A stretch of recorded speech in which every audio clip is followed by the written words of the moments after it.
नाज़रीन, वज़ीर आला खैबर पख्तूनख्वा के अहकामात की रोशनी में कमिश्नर कोहाट डिवीज़न सैयद मोतसिम बिल्ला शाह का हंगू और औरंगज़ई के डिप्टी कमिश्नर और DPOs के हमरा ग्रैंड जिरगे के मेंबरान और कोहाट डिवीज़न अमन कमेटी के अरकान के साथ तफसीली मुलाकात और मुशावरत हुई। बात कर लेते हैं, आमिर जमील पेशावर से हमें ज्वाइन करेंगे।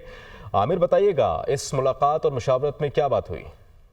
जी बिल्कुल, देखिए वजीर आला की हिदायत पर ये कमिश्नर कोहाट डिवीजन और डिप्टी कमिश्नर्स के साथ जो उनके साथ DPOs थे, उन्होंने जिरगा अरकान के साथ तफसीली मुलाकात की और उस पर मुशावरत करने के बाद एक मुतफिका फैसला जो है वो किया गया, जिसमें मुतफिका फैसले में ये कहा गया है कि मुश्तरका इजलास में कोहाट रोड पर आइंदा कोई भी एहतजाज नहीं किया जाएगा और इसके साथ साथ इस पर अगर किसी ने खिलाफ वर्जी की तो पुलिस कानून शिकनों के खिलाफ सख्त कार्रवाई करेगी।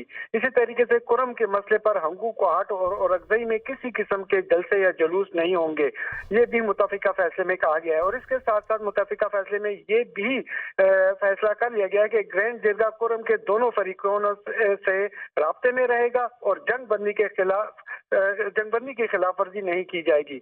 कुरम के दोनों फरीक आमिर जमील, इस मुतालिक आप हमें अपडेट कर रहे थे, बहुत शुक्रिया।